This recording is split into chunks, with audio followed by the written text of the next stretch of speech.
Bonjour, bonjour à toutes et à tous et merci d'être avec nous sur ABC. Merci de nous rejoindre, merci de vos commentaires, merci, merci, merci, merci. On dit toujours qu'il faut remercier, mais là au moins je le fais de vive voix parce que vraiment on est toujours extrêmement touché par l'ensemble de vos commentaires et les suggestions que vous nous proposez à chaque fois et c'est comme ça qu'on évolue et que l'on fait avancer nos productions. Alors on va parler peut-être de ce que, si on devait mettre un titre, ce serait peut-être réconciliation, hein, si tant est qu'on puisse en parler, réconciliation entre deux mondes parfois et qui n'en forment qu'un en définitive. Je veux parler d'un côté des nouvelles technologies et de l'autre côté la spiritualité. Waouh, y aurait-il un gouffre entre les deux?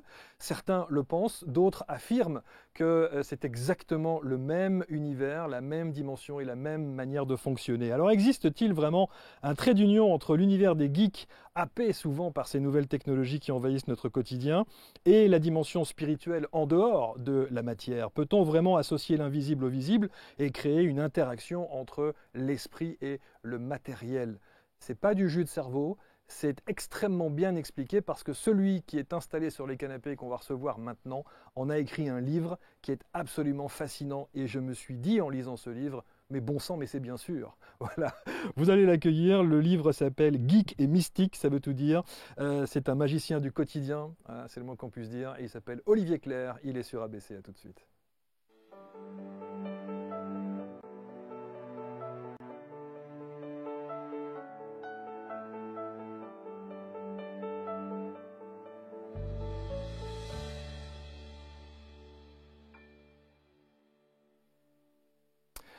Merci de nous rejoindre et merci de votre fidélité, Olivier Clerc. Bonjour. Bonjour Marc. Les trains n'étaient pas en retard. Non, tout était nickel, Tout était c'était top. parfait. Parfait.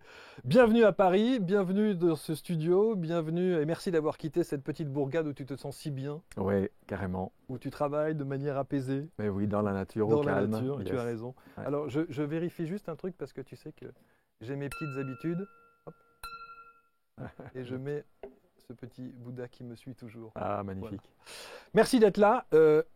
Voilà ce livre. Voilà le livre dont je voulais absolument parler aux éditions Le Duc, chez nos amis Le Duc, Geek et Mystique. Et vous allez voir que le parallèle est absolument fascinant. Il fallait y penser. Et Olivier, quand on s'est vu en off, tout de suite, t'as vu, j'ai commencé en disant bon sang, mais c'est bien sûr. Ouais. C'est une évidence. Peut-on aujourd'hui, en 2023, être geek et être à la fois dans cette dimension spirituelle? Oui. Oui, et puis de fait, là, tellement de gens le sont, mais sans le savoir, parce que geek, on l'est tous aujourd'hui, tout simplement parce qu'on a un smartphone, on utilise un GPS, on a un ordinateur portable, on a la radio, on a la télévision, on utilise la Wi-Fi, le Bluetooth, donc on a ce côté geek. Je me suis amusé avec le titre parce que geek et mystique, je trouvais ça rigolo. Geek, c'est voilà, c'est juste pour parler de toute personne qui utilise les nouvelles technologies, c'est-à-dire pratiquement nous tous. Et puis mystique, bah, il suffit de voir l'intérêt qu'il y a aujourd'hui pour la spiritualité, pour le développement personnel, pour tout ce monde-là, pour voir qu'il y a un paquet de gens qui sont branchés aussi, bah, voilà, branchés, connectés, aussi bien sur le spirituel que sur des outils technologiques. Alors on va voir justement le contenu et le parallèle que tu fais, le trait d'union qu'il y a, cet effet miroir qu'il y a entre l'univers matériel de l'informatique, de tous ces appareils qui nous permettent justement de communiquer et la spiritualité. Tu prends un peu le contre-pied de tous ceux qui sont venus s'installer sur ce canapé et qui déplorent justement le côté développement technique qui nous envahit. On parle des nouvelles technologies qui nous inquiètent avec l'intelligence artificielle et autres parfois. Il y a beaucoup d'inquiétudes et beaucoup de spécialistes tirent le signal d'alarme en disant mon Dieu, ça nous envahit tellement qu'on va peut-être se sentir complètement dépassé. Oui, alors après, il faut se rappeler qu'il y a des gens qui ont tiré le signal d'alarme au moment où le livre est apparu, au moment où Gutenberg a démocratisé le livre, parce que c'était déjà un monde virtuel que de ne plus être dans la réalité, mais de s'échapper à travers un livre. Donc je pense que chaque époque a ses angoisses. Après, la spiritualité nous dit une chose toute simple, le monde, l'univers est un. Donc ça veut dire qu'il n'y a rien qu'on peut exclure du spirituel. Donc la vraie question, c'est pas est-ce qu'il faut enlever ça, est-ce qu'il faut éviter, c'est comment faire en sorte que ce que la vie nous apporte, ce que l'époque nous apporte, on l'utilise avec, au service de notre spiritualité, plutôt que ce soit quelque chose qui se retourne. Et là, je trouve qu'il y a un défi génial. Je ne pense pas que les nouvelles technologies vont disparaître demain. Oui. Donc, est-ce qu'on veut que ce soit un allié de notre spiritualité ou est-ce que ce soit quelque chose qui nous en éloigne? En tout cas, on ne pourra pas faire autrement. C'est mon sentiment en tout cas. Voilà. Ouais. Puis moi, j'aime bien cette idée de dire composons avec, on inclut. On parlera de la façon dont on peut faire des greffes spirituelles à partir de nos outils technologiques. Exactement. Moi, j'aime connaître, quand je reçois quelqu'un, la genèse. C'est-à-dire où tu commences, comment, parce que tu le dis toi-même, c'est une sorte d'ovni dans ton travail d'auteur. Ouais. C'était assez osé que de s'aventurer là-dessus. Mais quand on t'entend et on t'écoute, et j'espère que cette émission permettra cela, c'est que c'est une évidence, tout ce que tu dis. Oui, alors je crois que chez moi, ce parallèle, il est là depuis très longtemps parce que moi, j'ai le souvenir quand je suis allé voir Matrix. En plus, je vais au ciné, je vais juste regarder une toile, j'étais tout seul. Je rentre dans ce cinéma sans rien connaître du film, de quoi que ce soit.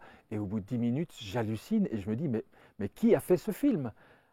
C'est la seule fois de ma vie où je suis retourné voir le même film 24 heures après parce que c'est le film geek et mystique, c'est-à-dire qu'il nous raconte ce que Platon raconterait avec l'allégorie de la caverne. Il nous le raconte version moderne. C'est un film profondément spirituel, c'est un film qui nous parle d'éveil, qui nous parle de liberté, etc., mais qui utilise tous les codes de la technologie moderne pour nous en parler. Donc moi, ce parallèle, je l'ai en tête depuis le début. Au fur et à mesure que se sont développés Internet, le téléphone portable, nous on a vécu sans, hein, on a connu l'époque sans. Absolument. Je voyais ce parallèle se faire, les communautés virtuelles, etc., etc.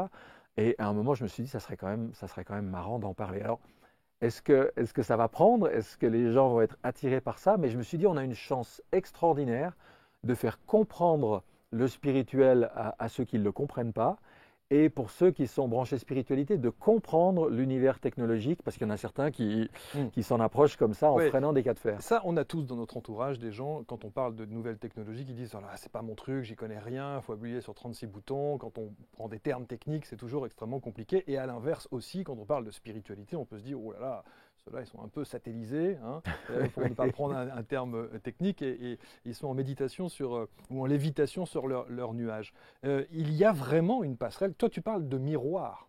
Oui, je parle de miroir parce qu'en fait, ce sont les mêmes principes, les mêmes lois, si tu veux, qui sont à l'œuvre dans le domaine spirituel et dans le domaine technologique. C'est ça qui est génial. C'est pour ça que je me suis amusé de parler de l'invisible 1.0 pour tout ce qui était le monde spirituel, parce que cet invisible-là, on en parle depuis des millénaires, et de l'invisible 2.0 pour toutes ces ondes que toi et moi, on n'a jamais vues. On n'a jamais vu d'ondes Wi-Fi, d'ondes radio, d'ondes GPS, Bluetooth.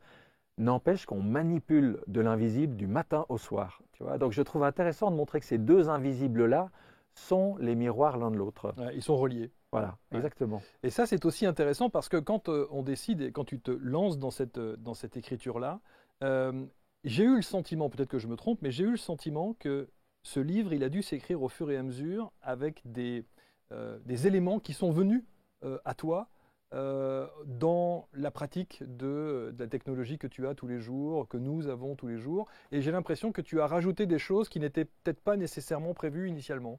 Alors c'est toujours comme ça quand j'écris un livre, j'ai une idée générale, j'ai des fois un vague plan. Et puis la magie de l'écriture pour moi, c'est que une fois qu'on rentre dans le sujet, tout d'un coup, ah oui, on pense à ça, on pense à ça. Tout d'un coup, par exemple, je me suis mis à parler de Rupert Sheldrake, peut-être qu'on en dira deux mots. Ouais. Je n'avais pas prévu ça là-dedans.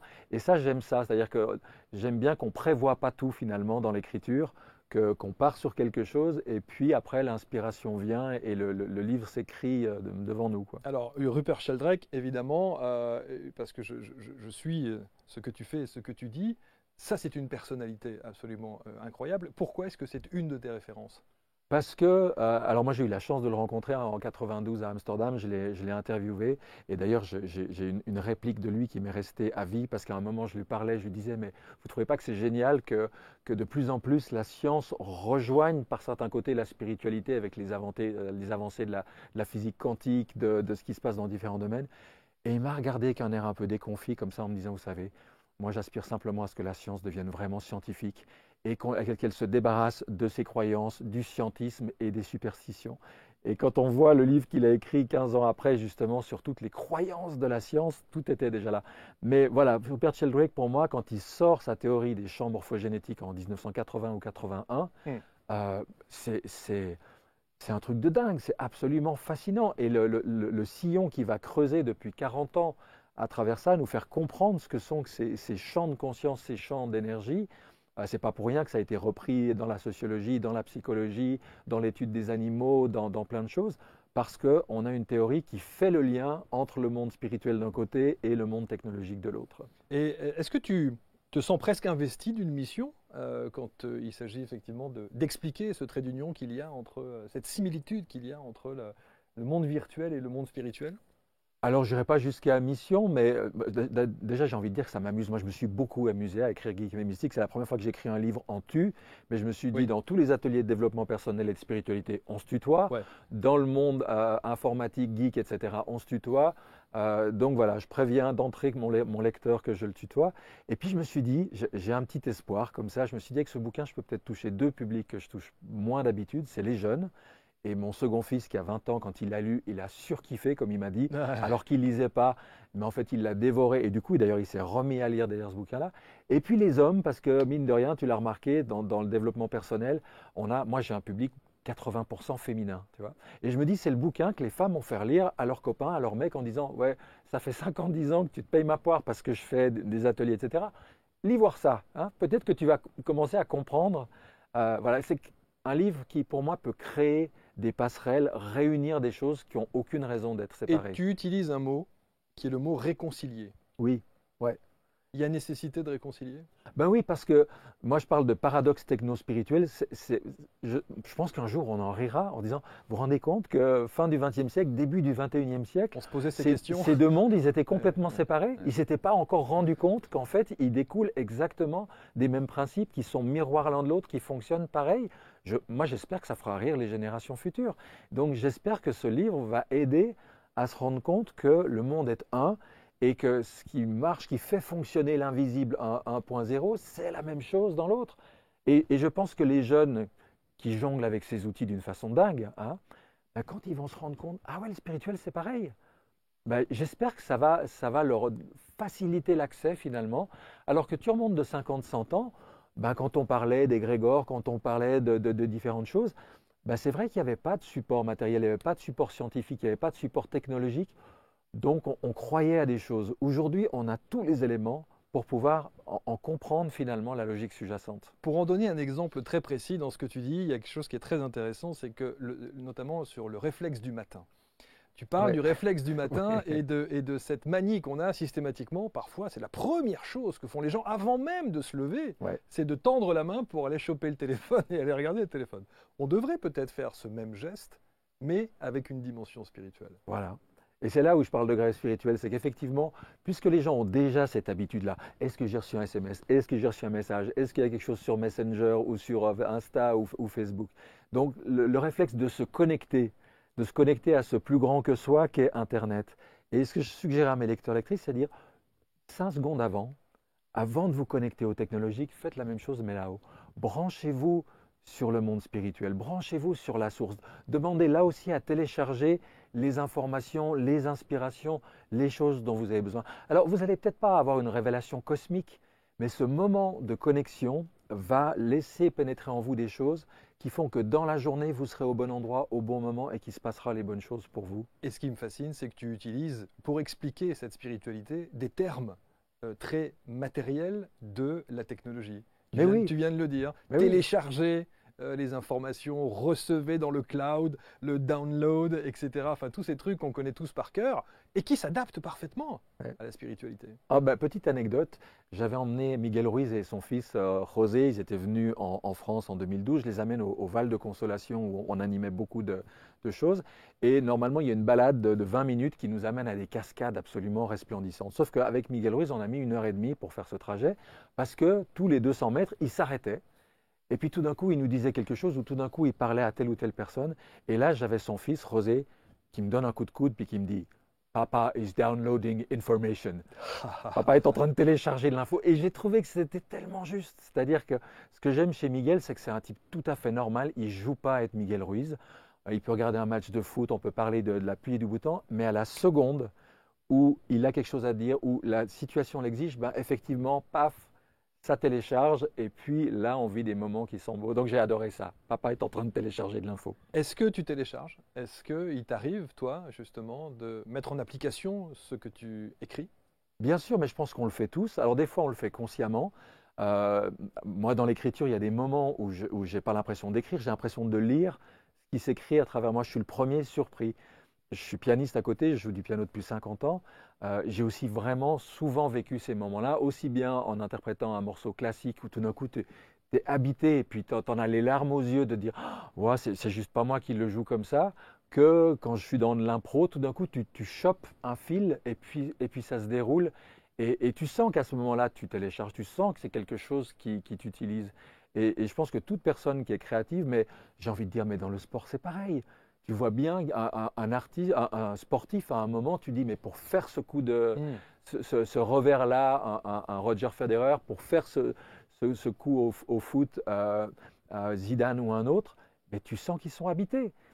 Ils téléchargent à ce moment-là, ils sont branchés sur quelque chose et d'un coup, c'est la grâce. Tout d'un coup, tu te dis, waouh, il y a une beauté dans le geste, il y a une perfection. Et là, pour moi, on touche du doigt quelque chose qui est intrinsèquement Ouais, moi, je dis spirituel. souvent, quand on parle effectivement de cette excellence-là, on dit ils sont touchés par la grâce. Mais oui, mais oui. Moi, j'ai le souvenir, alors c'est vieux, hein, mais 76, Nadia Comaneci, cette gymnaste roumaine Bien qui sûr, enchaîne les 10, absolument. tout le cheval d'arçon, barre fixe, barre Barre fixe, parallèle. barre parallèle, Et tu la absolument. regardes et tu te dis, waouh, mais ça vient d'où, quoi? Voilà. Oh, Et puis, t'en as tu des viens de, frissons.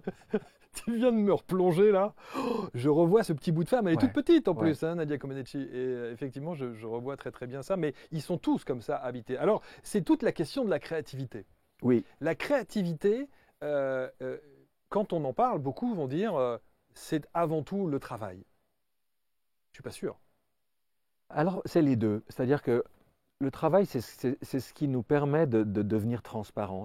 Quand tu as écrit et que tu as développé, si tu vois, un métier dans l'écriture, un jour, vouf, le canal passe, et puis parce que tu as déjà ce métier, ben, ce qui passe prend une forme magnifique. Quand tu as répété des coups et des coups et des coups au sport, vient un jour où tout d'un coup la grâce passe, mais elle passe à travers quelque chose qui est tout à fait prêt à le recevoir. Si l'inspiration te vient, mais que tu n'es pas prêt à lui donner forme, ben ça va être du gâchis. C'est un virtuose qui joue sur un piano désaccordé. Hmm. Il a beau être virtuose, ça sonnera pas bien. Il y a besoin des deux, il y a besoin du travail qui fait que tu as le geste, tu as la préparation, puis il y a besoin de la connexion. Si tu as la connexion mais que tu n'es pas prêt, dommage. Et puis si tu es prêt mais que tu n'es pas branché, ben dommage aussi. La première chose qu'on m'a dite sur ce livre, on m'a dit c'est tellement dommage qu'on ne nous l'apprend pas au départ, de tout petit. Cette possibilité de connexion, cette possibilité de spiritualité connectée avec les nouvelles technologies. On ne nous le dit pas, ça. Non, mais je pense que ça va venir. Je pense de plus en plus, on va se rendre compte qu'effectivement, la créativité, c'est une connexion. Il y en a une qui explique ça magnifiquement bien, c'est Lise Gilbert, celle qui a écrit Mange, prie, aime, Mm. et qui a écrit, voilà, génial, Big Magic, en français comme par magie. Je ne Hein. connaissais pas du tout Elisabeth Gilbert. Écoute, alors moi j'avais vu le film de Mange, prie, aime, mais ce livre, comme par magie, je l'ai lu 5 fois en français, en anglais, je l'ai écouté en audio lu par l'auteur, je le recommande à tout le monde, parce que s'il y a une femme qui explique et qui détaille à travers des dizaines d'anecdotes comment la créativité, c'est se connecter, c'est se Il brancher, faudrait aller la chercher, donc, cette créativité. ben, La ressentir. on peut aller la chercher délibérément, bien sûr, mais je pense qu'on ne se rend pas compte à quel point c'est intrinsèquement, ça fait partie de notre fonctionnement. Être vivant, c'est un esprit dans un corps, donc de toute façon, il y a une connexion. Au moment où la connexion s'arrête, il ne reste plus qu'un cadavre et puis un esprit qui est désincarné. La seule chose, c'est quand on comprend consciemment ce qui se passe, eh bien, on peut l'activer. À quoi servent les pratiques spirituelles? Bouddhisme, taoïsme, christianisme, ce que tu veux, toutes les traditions. Elles nous donnent des clés pour nous préparer à amplifier la connexion, à passer en haut débit, à passer en... Voilà. C'est-à-dire à ne pas être branché un petit peu de temps en temps, comme on l'était sur Internet dans les années 90, mais à te brancher en continu, puis un jour, fibre optique. Fibre optique. Optique, la lumière. La lumière, c'est génial, c'est quand on y pense. La lumière. C'est la lumière qui transmet l'info. Tu trouves ça chez Miguel Ruiz, tu trouves ça chez de nombreux auteurs spirituels. La lumière est vivante, tu vois. Ça veut dire que tous ceux qui parlent de cette spiritualité, qui sont habités par cette spiritualité, tu as une référence aussi avec cette grande dame, évidemment, que Bien tout le sûr, monde connaît, Amar. bien sûr. Euh, euh, Ils ont été, j'allais dire, connectés instantanément. Ils ont eu cette faculté de connexion pour être ce qu'ils sont aujourd'hui. Bien sûr, bien sûr. Alors moi, je n'ai pas rencontré Ama, mais je parle de Miguel Ruiz parce que simplement je l'ai rencontré et que c'est quelqu'un de très connu aujourd'hui. Ce qui m'a frappé dans les deux, trois êtres, on va dire, éveillés que j'ai rencontrés, c'est que tu sens le haut débit. Tu sens que l'énergie qui passe à travers leur regard, à travers leur voix, des fois simplement à travers leur présence physique dans un lieu, ben, elle dégage. Il y a quelque chose de particulièrement fort. Mais ça nous est donné à tous. La seule question, c'est de savoir, est-ce que j'ai envie de passer 10 ans de ma vie à devenir le roi du billard, ou est-ce que j'ai envie de passer 10 ans de ma vie à permettre finalement la manifestation en plénitude de l'âme, de l'esprit qui m'habite, pour que j'atteigne la maturité de l'esprit humain que certains êtres ont incarné dans toutes les traditions. Ça, c'est extraordinaire. Geek et mystique, il faut vraiment que vous lisiez ce livre, Tous connectés. Il y a un chapitre qui est génial, parce que souvent, ceux qui viennent s'installer sur les canapés et qui préconisent des choses, qui ont une expertise sur certaines choses, ce sont des gens qui se disent parfois qu'il est nécessaire de se protéger, qu'on ne fait pas n'importe quoi, qu'il y a des techniques, qu'il faut effectivement mettre des choses. Et tu as un chapitre qui s'appelle OS, le logiciel et la mise à jour. Je trouve que ça, ce parallèle-là, pour bien expliquer qu'encore une fois, il y a une méthodologie, est fascinant parce que c'est tellement d'une logique implacable. Explique-nous ce chapitre-là. Ah oui, alors moi j'ai le souvenir, je crois que je le raconte dans le livre, Ouais. d'avoir fait un jour une mise à jour de Word sur mon vieux Mac et d'avoir enfilé 37 disquettes les unes après les autres. Donc tu en as pour 2 heures pour faire juste une mise à jour de Word. Donc autant dire à l'époque, une mise à jour par année, c'était suffisant. Aujourd'hui, avec le nombre d'applis qu'on a sur nos smartphones, sur nos ordis, etc., on a des mises à jour pratiquement tous les jours, en tout cas de toute façon toutes les semaines. Et ça amène une question, c'est de se dire, attends, mais moi intérieurement, c'est quand la dernière fois que j'ai fait une mise à jour? Tu vois? C'est-à-dire, je fonctionne avec des connaissances, avec un savoir appris à l'école, avec des a priori, des préjugés reçus dans ma famille, dans le milieu dans lequel j'ai grandi. Quand est-ce que j'ai été faire une mise à jour de ça? Et à un moment de se dire, tiens, si je prenais du temps finalement pour rester vivant, et rester vivant, bah, ce n'est pas rester figé sur un savoir, des connaissances ou des choses qui sont, si ça se trouve, complètement obsolètes. Donc, je propose effectivement, parce qu'il y a toujours un aspect pratique, tu as vu à la fin de chaque chapitre, Oui, absolument. voilà, un aspect pratique de dire bah, comment est-ce qu'on fait ces mises à jour intérieures bah, pour rester en phase avec notre époque, avec les connaissances les plus actuelles dans les domaines essentiels. Et on est bien d'accord, il ne s'agit pas de faire l'apologie des nouvelles technologies, pas nécessairement. En tout cas, on vit avec parce que c'est une nécessité et on peut les utiliser à bon escient. On peut les utiliser à bon escient, mais c'est comme tout avec le couteau qui me sert à couper le pain, je peux trucider mon voisin. Tout outil peut être utilisé en bien ou en mal. On a utilisé les évangiles pour envoyer des gens au bûcher. Il y a des gens qui utilisent les accords Toltec pour casser les pieds à leur entourage. Ah, tu l'as pris personnellement. Ah, tu fais une supposition. Voilà, on peut tout mal utiliser, mais on peut tout bien utiliser. Et moi, j'ai eu à cœur de montrer que ces nouvelles technologies qui font partie de notre quotidien aujourd'hui, c'est à nous de décider quelle place on veut qu'elles occupent dans notre vie et au service de quoi on va les mettre. Est-ce que, en écrivant ce livre, tu ressentais le besoin de t'adresser à l'une des deux parties, j'allais dire, de manière plus profonde, plus ceux qui ont ce côté geek ou plus ceux qui ont le côté spirituel? Non, sincèrement, je connais autant des gens qui sont branchés spiritualité et qui ont une peur bleue des technologies que des gens branchés nouvelles technologies, mais le monde spirituel pour eux, soit c'est farfelu, soit... Donc vraiment, c'était l'idée, créer un pont entre les deux et que chaque lecteur, chaque lectrice, selon qu'il a une préférence pour un côté ou une préférence pour l'autre, puisse se rendre compte que finalement, ça circule dans les deux sens. Mais moi, le début du livre, je raconte mon propre côté geek, mon propre côté mystique. Moi, j'ai les deux et ça m'amuse d'aider d'autres personnes à réunir ces mondes qui n'ont aucune raison d'être séparés. Ouais, donc c'est pour ça que toutes les applications, notamment les applications qui aident à la méditation, à l'EMDR, les applications qui aident à la respiration, etc., c'est bon. Bien sûr. Mais regarde, il y a plein de bouquins derrière toi. Il y a des bouquins géniaux, il y a des bouquins qui nous éduquent, qui nous instruisent, qui nous voilà. Puis il y a des bouquins qui sont des ramassis de niaiseries, où il y a des aberrations, des trucs complètement faux. On ne va pas condamner le livre sous prétexte qu'il y a des gens qui écrivent n'importe quoi. Tu parles de greffe spirituelle Oui. aussi. Ça aussi, j'aimerais bien que tu développes ce qui est pour toi, ce que tu détermines comme cette greffe spirituelle. Écoute, c'est un terme que j'ai emprunté à une référence spirituelle qui m'est chère, qui est Omraam Mikhaël Ivanov, et j'aime bien cette idée, parce que moi je l'ai fait au jardin quand j'étais gamin avec ma grand-mère. Tu as un arbre, et puis tu vas greffer une branche d'un autre arbre, parce que celui-là il a un tronc solide, il a une bonne sève, et tu vas faire pousser tout d'un coup, je dis n'importe quoi, des cerises sur un tronc qui n'est pas du tout un tronc de cerisier. L'idée, elle est extraordinaire. Et de se dire, bon, on a donné l'exemple tout à l'heure avec les messages.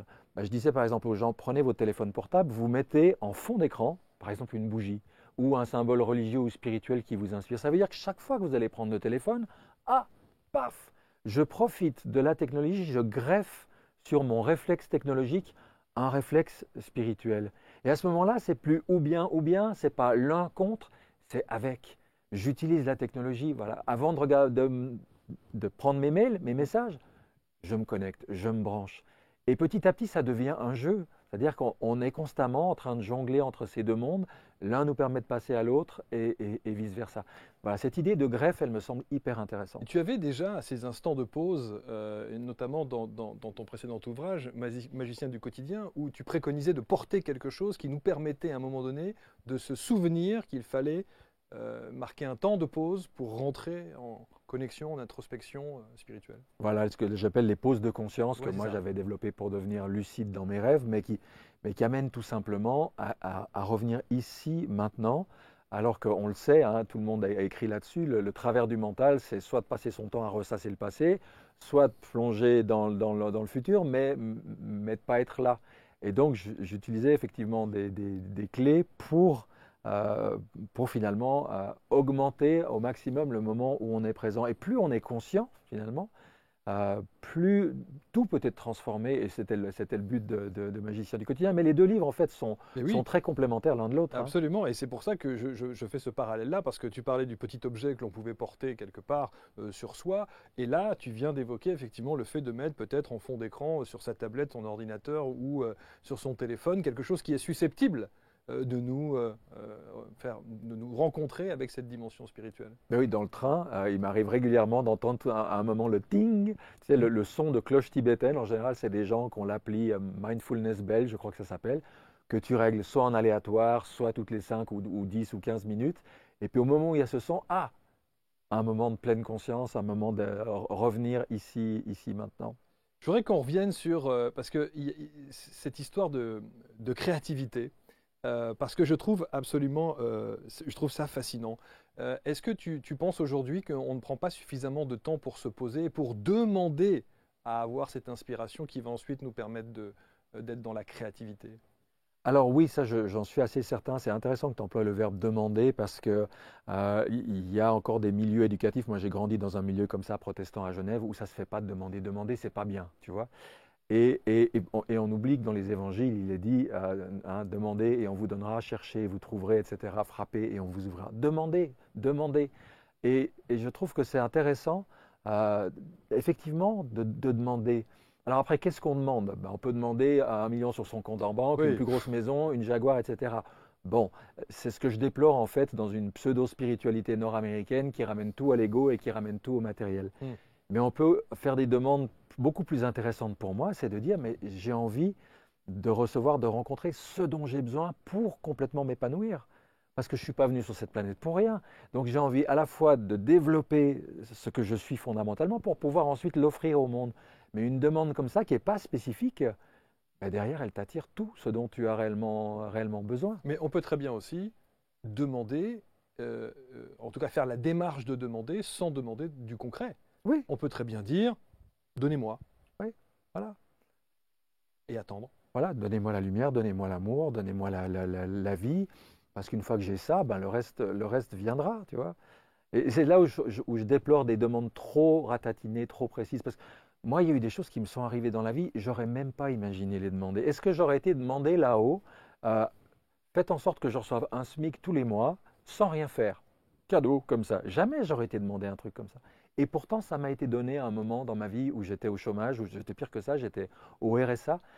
Ça m'a été donné, ça m'a permis de pouvoir écrire 2, 3 livres importants dans ma vie, ça m'a permis de me relancer, mais j'aurais pas eu l'idée que la vie pouvait me faire cadeau de quelque chose comme ça. Ça a pris une forme tellement inattendue. C'est là où je dis que demander des choses très spécifiques, c'est souvent se limiter. Voilà. Dans les évangiles, il y a une phrase que plus personne ne comprend aujourd'hui si on n'est pas allé au catéchisme. Demandez le royaume de Dieu et sa justice et tout le reste vous sera donné par surcroît. Demande à un gamin dans la rue, Oui, c'est du charabia. oui, oui, clairement. Tu traduis, demander à participer à l'avènement d'un monde meilleur, d'un monde fraternel, d'un monde écologique, voilà. Et tout le reste, tout ce dont tu as besoin, telle rencontre, telle somme d'argent, telle formation, tout ça te sera donné. Donc c'est tellement plus intéressant de dire j'ai envie, je ne sais pas comment, je ne sais pas où, mais j'ai envie de contribuer à ce qu'un monde meilleur se crée. Ce qui est fascinant avec toi, Olivier, c'est que ce qui semble extrêmement abstrait, parce qu'on parle de l'invisible avec cette dimension spirituelle, je trouve que tu as cette faculté de vulgarisation du propos. Ouais. Et ça, je pense que notamment pour la nouvelle génération, c'est quelque chose d'absolument essentiel. Même la génération des vieux schnocks. Hein. Euh, tu es conscient de ça, de vulgariser le propos de la spiritualité? Oui, oui, je suis très conscient de ça parce que moi j'ai beaucoup souffert, j'étais un cancre à l'école, le nombre de bouquins auxquels je comprenais rien. Il m'a fallu longtemps, d'abord quand tu comprends rien, tu penses que tu es nul. Puis un jour tu te rends compte qu'il y a juste des gens qui ne savent pas écrire, qui ne savent pas s'exprimer Oui. et qu'on se casse les dents dessus. Donc quand j'écris, j'ai deux obsessions, la clarté, la concision. Et puis surtout, j'ai la conviction absolue que tout l'essentiel est simple et peut être enseigné à des enfants. C'est pas pour rien, je suis devenu auteur pour enfants depuis 4 ans, Ouais. après avoir dit pendant 20 ans que je ne l'étais pas. L'essentiel peut se transmettre à des enfants. Tu vois. Et la simplicité, c'est pas le simplisme. Mozart, c'est simple, mais c'est absolument lumineux. Les auteurs qui m'ont le plus inspiré au niveau spirituel, je citais Ivanov tout à l'heure et Miguel Ruiz, c'est des auteurs, tu peux les faire lire à un enfant de 10, 12 ans, tu vois, parce qu'ils vont à l'essentiel. Et je trouve que c'est un défi génial de se dire, il y a moyen d'exprimer ce que j'ai exprimé avec un langage simple qui est compréhensible par tout le monde. Si j'y suis pas, c'est que j'ai pas encore touché la quintessence. Mais là, avec ton livre, Geek et Mystique, je trouve qu'on passe une étape supplémentaire, c'est-à-dire que toute cette nouvelle génération qui est totalement absorbée par les nouvelles technologies, les téléphones et autres, les applications, etc., en utilisant le même langage, les mêmes expressions, les expressions qui sont parfois extrêmement codifiées de ces enfants ou de ces adolescents, leur expliquer que c'est exactement ce langage-là que l'on utilise dans la spiritualité, dans l'univers spirituel, c'est fascinant. Mais oui, mais je trouve trop drôle de dire à un jeune, bah, vivre une vie spirituelle, c'est juste apprendre à s'uploader en permanence. Ça me fait C'est-à-dire sourire, c'est aller, génial. voilà. C'est-à-dire, en fait, on peut simplement traduire. Tu sais, c'est rigolo. Mon métier au départ, pendant des années, ça a été traducteur. Mhm. J'ai traduit 100 bouquins de l'anglais en français. Mais traduire, c'est pas seulement traduire d'une langue à une autre. C'est parfois traduire des concepts qui sont exprimés de façon trop ésotérique, trop compliquée, Oui. et les ramener à la quintessence. Moi, certains bouquins que j'ai écrits, je les considère comme des bouquins de traduction, c'est-à-dire je me suis efforcé de rendre accessible, de rendre simple des choses qui ont été enveloppées d'occultisme et d'ésotérisme, parce qu'à une époque c'était obligatoire, sinon tu finissais au bûcher, mais c'est fini. On vit une époque apocalyptique. Non pas parce que tout va s'effondrer, l'apocalypse ça veut dire révélation. Aujourd'hui tu vas dans n'importe quelle librairie, n'importe quelle bibliothèque, toutes les sagesses de la planète sont disponibles. Mm. Donc l'ésotérisme, c'est complètement has-been. Je me suis posé la question de savoir si ce livre allait être disponible sur les plateformes numériques. Alors normalement, je pense qu'il l'est. Parce Je que pense ça qu'il- serait quand même oui, un bah comble oui, qu'il qu'il le oui, soit pas. alors je n'ai pas été regardé, mais normalement, en tout cas, le précédent est disponible en e-book, donc j'imagine que celui-là l'est aussi. Quelle est l'approche? Quel est en tout cas les retours que tu en as de cet ouvrage? Est-ce que tu as justement ces ados ou des enfants qui sont tombés sur le livre et qui ont été fascinés, à part ton fils? Alors, ado, pas encore. Les retours que j'en ai sont très chouettes. Alors, je me suis amusé à comparer ce bouquin à un documentaire Arte. C'est-à-dire que un documentaire Arte, tu sais, tu enclenches ta télévision, tu tombes dessus, tu restes scotché devant C'est jusqu'au vrai, bout, c'est vrai. alors que tu n'avais pas prévu de le regarder. Mais après, tu te dis, ah, mais j'ai bien fait, mais qu'est-ce que c'était bien. Et en fait, ce livre, j'ai des gens qui m'ont dit, bah, ils l'ont lu un peu par hasard, on leur a offert ou je sais pas quoi.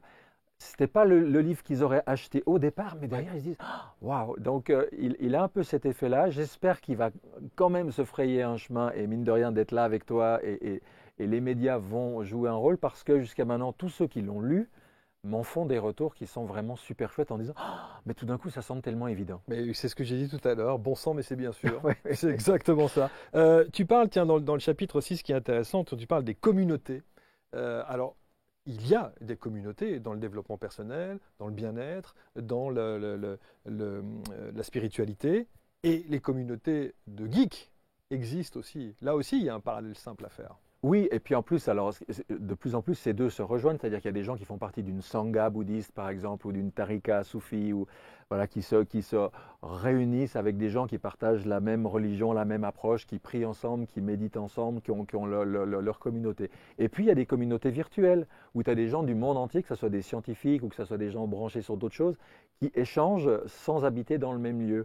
Mais maintenant, tu as les deux, c'est-à-dire que tu as des gens, par exemple, qui pratiquent la même voie spirituelle et qui vont méditer ensemble en étant branchés à la même heure dans le monde entier. C'est ça.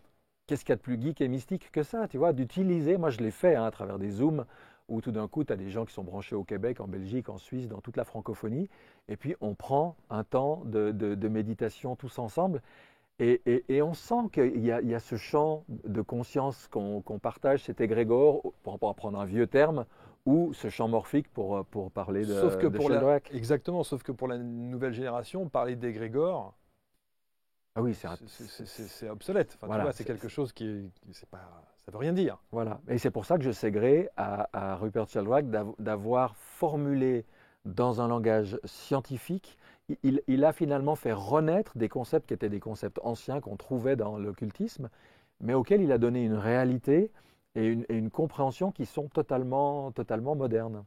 Tu parles des artisans de l'invisible dans ton livre. L'homme du visible, l'homme de l'invisible. Est-ce que tu te considères comme un artisan de l'invisible? Oui, mais j'ai envie de dire au même titre que tout le monde, j'ai aimé employer ce terme pour dire on passe notre temps aujourd'hui à échanger de l'invisible.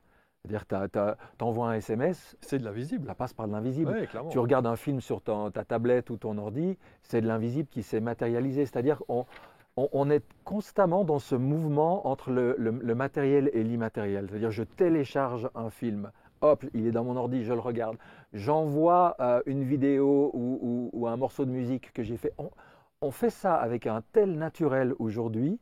Et moi, ce que je rajoute dans ce livre, c'est de dire, mais la vie, elle sait faire ça depuis des millions d'années. Mm. Qu'est-ce que vous croyez que c'est un être vivant? C'est un récepteur qui capte une énergie spirituelle. Et la vie, c'est ça. À partir du moment où la réception s'arrête, pouf, coupé, on n'a plus qu'un corps, on n'a plus qu'un cadavre. Il y a toutes les cellules, il y a tous les atomes, il y a tous les organes, il y a tout, mais juste c'est mort. Voilà. Et on sait très bien que quand on atteint sa télévision, la chaîne n'arrête pas d'émettre. Si je casse ma télévision, ça n'arrête pas d'émettre. C'est sûr.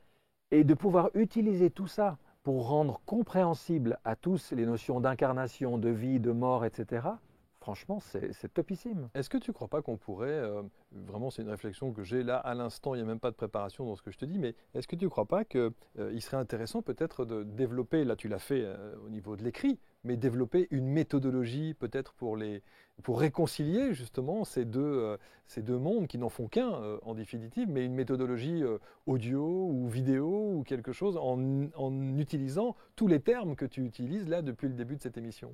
Alors c'est vrai, tu vois, quand tu dis ça, tout de suite j'imagine par exemple en vidéo ce qu'on pourrait faire le parallèle entre les outils et ce que fait la vie avec Extraordinaire. les êtres vivants en utilisant l'élément entre deux qui est les travaux de Sheldrake et les expériences dingues qu'il a fait avec les cristaux, avec les rats, avec les humains, etc.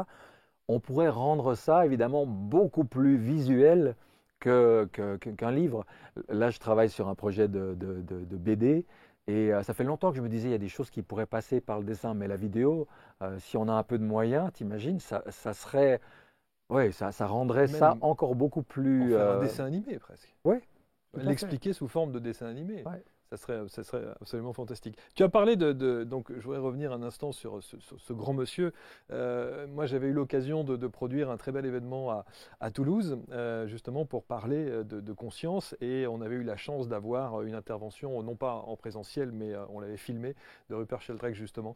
Tu as parlé de l'expérience des rats. Oui. Je t'ai entendu l'autre jour la raconter. Ouais. Je voudrais vraiment que tu nous l'évoques encore une fois, parce qu'elle est juste incroyable et tellement évidente et claire. Oui, parce que bon, ce qu'il faut savoir, c'est que Sheldrake, qui a étudié la biologie, invente la notion de champ morphique, ou on pourrait dire un champ de conscience. Il dit chaque espèce vivante est liée à un champ invisible. De la même manière qu'un champ magnétique, on a fait ces expériences à l'école, tu as un aimant sous un plateau, tu verses de la limaille de fer, puis hop, tu vois apparaître le champ. C'est-à-dire que le champ informe. Voilà. Et Sheldrake, il dit chaque espèce a un champ. Donc par exemple, les rats ont le champ des rats, les humains ont le champ morphique des humains. Et pour démontrer ça, on prend on prend des rats à Paris, on met un immense labyrinthe au sol dans une pièce et il faut qu'ils traversent ce labyrinthe pour aller manger. Les rats sont des animaux très intelligents, mais enfin au début ils vont quand même galérer, ils vont mettre un temps de dingue pour traverser la pièce et puis enfin aller manger. Et quand on leur fait faire ça 2 fois, 10 fois, 20 fois, 100 fois, comme ils sont intelligents, ils finissent par traverser Direct. le truc en 30 secondes, 1 minute et ils mangent. Et ensuite, on va à New York, on prend une souche de rats différents, hein. On fait le même labyrinthe au sol. Et puis, on chronomètre le temps qu'il leur faut pour faire ce labyrinthe qu'ils n'ont jamais fait. Et en fait, dès la première fois, ils le font 2 fois plus vite que ne faisaient les rats à Paris au début. Donc, comment Sheldrake explique ça? L'expérience des rats de Paris est venue enrichir, hein, le cloud, le champ morphique des rats, qui est venu informer les rats de New York. Alors ça, c'est avec les rats, mais ils donnent des expériences. Capter l'information qui venait des rats de Paris. C'est-à-dire que chaque fois qu'on vit quelque chose, on n'est pas tout seul, on enrichit un champ de conscience et d'autres peuvent se brancher là-dessus. C'est pour ça que les jeunes générations, par exemple, ont une facilité déconcertante à utiliser des gadgets ou des appareils où nous, on a un peu galéré au départ à les utiliser parce que notre expérience a enrichi ce champ et que eux en profitent. Upload, download. On est toujours exactement dans le même principe. Même si on sent bien qu'aujourd'hui l'ouverture scientifique est quand même extrêmement parlante aujourd'hui, pourquoi y a-t-il autant de réticence encore entre ce monde de la spiritualité et le monde des scientifiques très cartésiens, voire même parfois zététiques? Parce que les gens confondent spiritualité et religion. La religion est affaire de croyance. La spiritualité est affaire d'expérience. Et on pourrait imaginer une spirale. La religion, elle est à un côté de la spirale. Tu fais un demi-tour, tu arrives à la science, à la logique, au côté rationnel et objectif. Mais si tu fais encore un demi-tour, tu arrives à l'étage au-dessus et là, tu es dans le spirituel. Et le spirituel n'est pas irrationnel, le spirituel, il n'est pas illogique.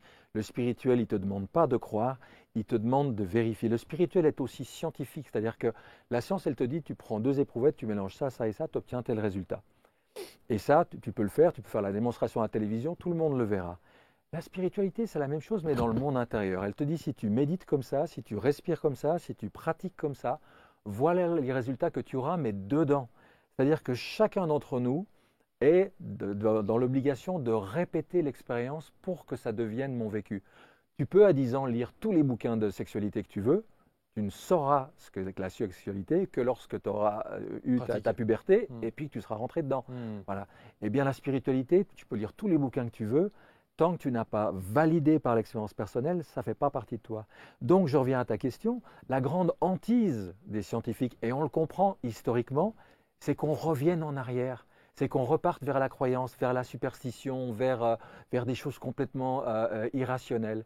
Et ils ne comprennent pas que la spiritualité, c'est une avancée par rapport à eux. C'est retrouver finalement une conscience qui inclut le scientifique et qui ne le rejette pas. Même si on sait qu'aujourd'hui, par exemple, la méditation a des effets physiquement prouvés, scientifiquement prouvés sur le cérébral et le physique. Oui, mais même ça, c'est rigolo, tu vois. Quand la science a commencé à s'émanciper de la religion, et ça a été difficile, hein, il y a quand même plusieurs personnes qui sont passées au bûcher, eh bien, la science s'efforçait de coller finalement au dogme religieux pour ne pas créer trop de tensions. C'est comme ça que, par exemple, Pasteur, qui a posé les bases de la médecine moderne, il a fait en sorte que ces bases-là correspondent au canon de l'Église catholique. C'est très intéressant de regarder ça. Aujourd'hui, même chose, les gens qui vont vers le spirituel, ils se sentent le besoin, tu vois, d'avoir la caution du monde scientifique. Mais ce sont des mondes différents. La religion n'a pas à cautionner la science et la science n'a pas à cautionner le spirituel. Mais dans une époque de transition, il y a cette espèce de malaise. Donc on est tout content quand on a un physicien, quand on a quelqu'un de branché science qui vient nous valider ce que raconte la spiritualité depuis des millénaires. Ça tombe bien parce qu'au jour où on enregistre l'émission, là, aujourd'hui, j'ai entendu ce matin aux informations un communiqué d'Elon Musk. Elon Musk qui parle beaucoup évidemment d'intelligence artificielle et qui expliquait et qui disait d'ailleurs à l'ensemble de ceux qui œuvrent autour de l'intelligence artificielle qu'il serait peut-être temps de ralentir un peu cette nouvelle technologie et notamment sur l'intelligence artificielle, le fameux ChatGPT, etc., etc. Quel est ton regard là-dessus puisqu'on est pour le coup au cœur même des nouvelles technologies? Est-ce que tu as le sentiment que ces nouvelles technologies, au travers de logiciels comme le chat GPT, ça peut peut-être briser ce lien qu'il pourrait y avoir avec le domaine spirituel? Alors, on aurait pu consacrer une émission entière à ça. Il y a plusieurs choses à dire là-dessus. D'abord, je pense qu'on devrait déjà redéfinir ce que c'est que l'intelligence. Voilà. Parce que des outils comme l'ordinateur, etc., reproduisent beaucoup le fonctionnement du cerveau gauche, le côté analytique. Simplement, ils le font avec une puissance démultipliée. Mais la véritable intelligence, si on revient à la racine du mot, interligere, c'est relier les choses entre elles, c'est les unir. Nous, ce qu'on apprend à l'école, c'est l'analyse. Séparer, analyser, disséquer, démonter. La véritable intelligence, c'est une capacité de synthèse. Voilà. Et déjà, pour moi, dans le terme d'intelligence artificielle, il y a une notion qui me semble erronée dans la compréhension de ce que c'est que l'intelligence véritable. Donc déjà, là, il y aurait un premier point à faire. Et peut-être que finalement, le développement de ces outils-là va nous amener à cerner la part de nous-mêmes qui n'est justement pas du tout celle-là. La part qui est connectée, la part qui est inspirée, la part qui est créatrice. Et créer, ce n'est pas juste mélanger ce qu'on a déjà fait pour en faire une nouvelle version, ce que fait l'informatique d'une façon hallucinante. Moi, j'ai vu des essais, c'est spectaculaire. Mais créer, c'est encore autre chose. Voilà. C'est la même différence qu'entre réfléchir et penser. Réfléchir, tu mélanges et tu remélanges et tu recombines ce que tu sais déjà. Penser, c'est jeter un éclairage, c'est amener une lumière sur quelque chose où il n'y avait pas de lumière avant. Donc peut-être qu'à partir du moment où la technologie reprend et de façon bien meilleure une petite partie, un fonctionnement du cerveau humain, on va se rendre compte qu'on en a d'autres et que ça peut faciliter finalement la création véritable et le fait d'aller se brancher à une source beaucoup plus importante. Donc tu n'as pas d'inquiétude par Alors, rapport à cette intelligence artificielle et tu te parlais de Matrix, par exemple, le film Matrix, ces univers, et en tout cas moi je pense qu'il n'y a pas de création cinématographique comme ça au hasard. Je pense que pour pondre un film comme Matrix, il faut avoir sans doute avoir été connecté à la source et avoir ces informations pour être dans cette créativité-là. Et l'intelligence artificielle, le gros doute qu'il y a aujourd'hui, c'est de se dire est-ce qu'à un moment donné on ne va pas être dépassé nous-mêmes? alors moi, c'est moins d'être dépassé nous-mêmes qui m'inquiète. Franchement, je pense qu'on n'a aucune idée de ce qu'est véritablement l'esprit humain. Et que malheureusement, la culture dans laquelle on grandit, qu'est-ce qu'on nous dit de ce que c'est que véritablement un être humain? On ose nous parler de transhumanisme aujourd'hui. Trans, ça veut dire à travers. Mais avant d'aller à travers, donc au-delà de l'humain, il faudrait le connaître. Or, la plupart des gens ne savent déjà même pas de quoi un être humain réalisé est capable. Il faut avoir rencontré des saints, des éveillés, etc. pour se dire « Waouh !» Je lisais encore récemment un livre sur Neem Karoli Babaji, ce gourou indien qui était le maître de Ram Dass en Inde, qui a été une figure incroyable. Mais quand on voit des êtres comme ça, ce qui dégage comme connaissance, comme science, comme amour, comme présence, la connaissance qu'ils ont du monde, des autres, etc., là, on commence à entrevoir ce que c'est véritablement un être humain. Mais le transhumanisme, être greffé de gadgets, etc., moi j'en ai une définition très crue, je dis le transhumanisme, c'est un cocon collé sur un drone. Ça volera peut-être, mais ça ne donnera jamais un papillon. Ce n'est pas un être humain augmenté, c'est un être humain diminué parce que ces gadgets extérieurs l'empêchent finalement d'aller développer des ressources intérieures absolument extraordinaires dont nous parlent depuis toujours les grandes traditions spirituelles, c'est-à-dire faire descendre Christ en soi, manifester le plan bouddhique en soi. Voilà, c'est ça qui est intéressant, ce n'est pas d'être l'homme qui valait 3 milliards de dollars. Est-ce que tu penses qu'il faut apprendre aussi à limiter les choses, à cadrer les choses? Alors là, tu poses une question grave parce que si je regarde moi depuis 40 ans, ce que je vois, c'est que tous les repères qu'on avait dans la société ont sauté les uns après les autres. C'est-à-dire, au nom de quoi, aujourd'hui, qu'est-ce que tu vas invoquer pour essayer de mettre une limite, une restriction? Il n'y a plus d'éthique, c'est devenu une farce. Il n'y a plus de référence spirituelle, il n'y a plus rien. On n'a plus qu'une éthique de moyens, c'est-à-dire on sait faire, donc on fait, voire on est finalement obligé de faire. On n'a plus qu'une éthique de moyens, c'est quelque chose de grave aujourd'hui. Donc tu trouverais opportun de limiter, au nom de quoi tu vas le faire? Tu trouveras aucun argument aujourd'hui, que ce soit dans le domaine des nouvelles technologies, de la science, de la médecine, de quoi que ce soit. On n'a plus le moyen aujourd'hui de dire ça faut le faire, ça faut pas le faire, au nom de quoi? Tu vois, c'est intéressant. Je pense qu'on va sortir un jour de cette impasse-là, mais pour l'instant, on est dedans. Et à moins d'être dans une théocratie quelque part sur la planète qui dit c'est comme ça et puis c'est pas autrement, Aujourd'hui, on n'est plus en mesure de restreindre ou de limiter quoi que ce soit parce qu'on n'a plus de référentiel transcendant au nom duquel on dirait qu'il y a des choses. Voilà. Pour l'instant, on est là. Tu as déjà essayé cette version, la nouvelle version là, du fameux ChatGPT là? Je ne l'ai pas essayé moi. J'ai un ami qui a fait qui a fait un test qui m'a envoyé, qui est effectivement assez, voilà, assez bluffant sur le moment. Je sais que les éditeurs, puisque c'est quand même mon domaine, l'édition, sont, paraît-il, inondés de manuscrits et de textes qui sortent de ces machines-là. Et je vois aussi, je vois très bien tout le côté dangereux et le contrôle et la façon dont l'intelligence artificielle peut squatter les réseaux sociaux, faire passer des messages. Il y a une utilisation dévastatrice de ces moyens qu'il ne faut pas sous-estimer. Il y a eu un suicide, hein.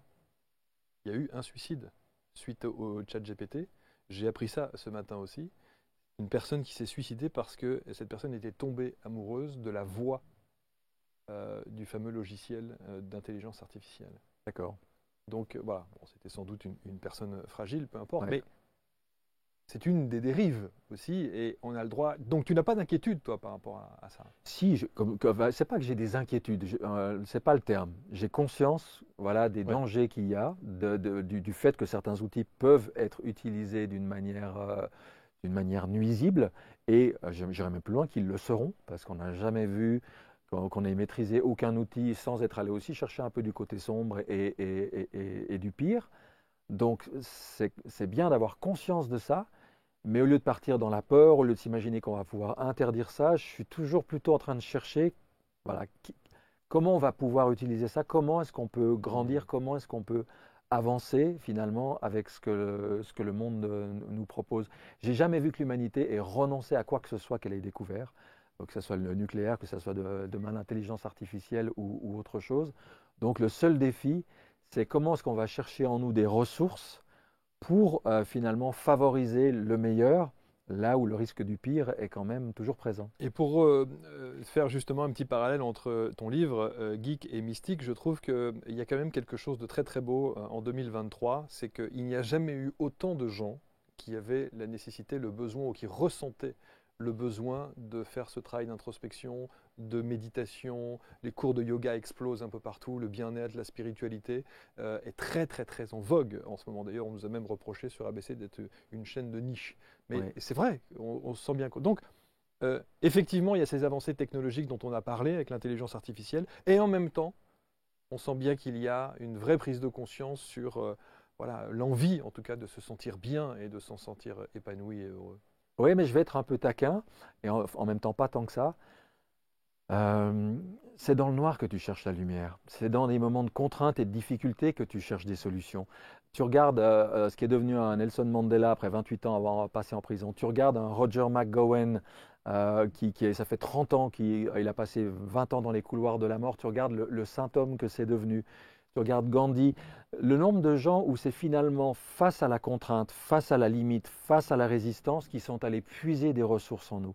Donc il y a dans le monde dans lequel on vit aujourd'hui des trucs qui sont très choquants, liberticides, une démocratie qui s'effondre, des choses qu'on n'aurait jamais imaginé, en tout cas ma génération n'aurait jamais imaginé voir.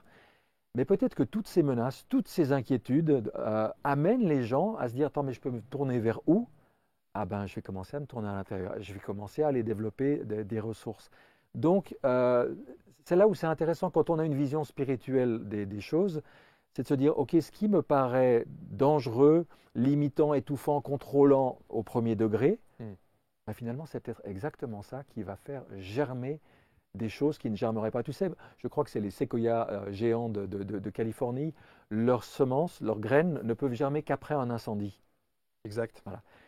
Il y a quand même une leçon de la nature qui est extraordinaire là-dedans. Voilà. C'est que ils ont intégré ça. Il faut qu'il y ait un incendie pour qu'ils se Du déploient. chaos, ils renaissent.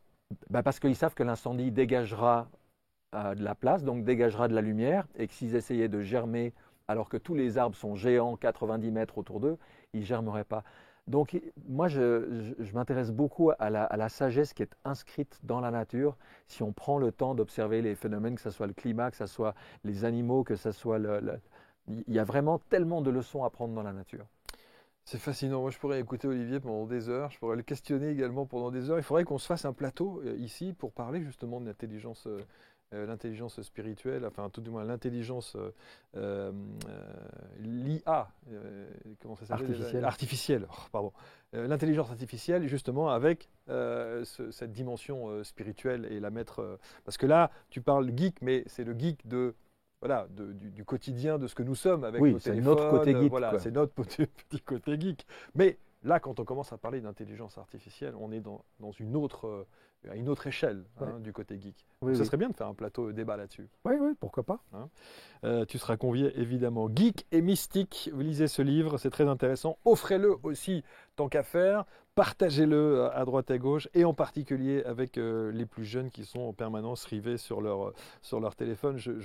Quand je dis ça, je me réfère toujours à une image où j'avais vu dans une rue de New York, au début du XXe siècle, il y avait une dizaine ou une quinzaine de personnes, ils avaient tous des journaux et ils lisaient les journaux comme ça. Et ils ont mis en parallèle la même photo avec une dizaine ou une quinzaine de personnes rivées sur leur téléphone et sur leurs écrans. On voit l'évolution, alors après chacun s'en fera son idée en disant est-ce que c'est bien, est-ce que c'est pas bien, est-ce qu'on le déplore pas, est-ce qu'on s'en inquiète ou pas. Visiblement non, toi. C'est-à-dire que au lieu de regarder toujours quoi, j'aime bien regarder comment. Voilà. Quoi, c'est le couteau. Quoi, c'est l'ordinateur. Après, c'est comment on l'utilise. Qu'est-ce que j'en fais? Et ça change de réflexion. Il y a des choses qui sont là dans nos vies et comme je disais, on est d'accord là-dessus, ça ne va pas disparaître demain. Donc la vraie question, ce n'est pas de lutter contre ce qui est là, c'est plutôt de dire comment je peux l'utiliser. Si c'est là, si ça existe, il y a potentiellement une façon de l'utiliser qui peut être lumineuse, qui peut être belle, qui peut être pour le meilleur. Donc, concentrons nos efforts vers là, parce que je ne crois pas que demain, ça va disparaître. Merci infiniment Olivier, merci beaucoup. Geek et Mystique aux éditions Le Duc, je ne l'avais pas dit, pour la maison d'édition. Merci, bon retour dans ta campagne chérie. Merci beaucoup, puis merci pour cette émission. À très bientôt, vous commentez, vous partagez évidemment, puis tous les ouvrages d'Olivier que vous connaissez. Je vous dis à très vite sur ABC avec une nouvelle émission et d'autres invités. Salut.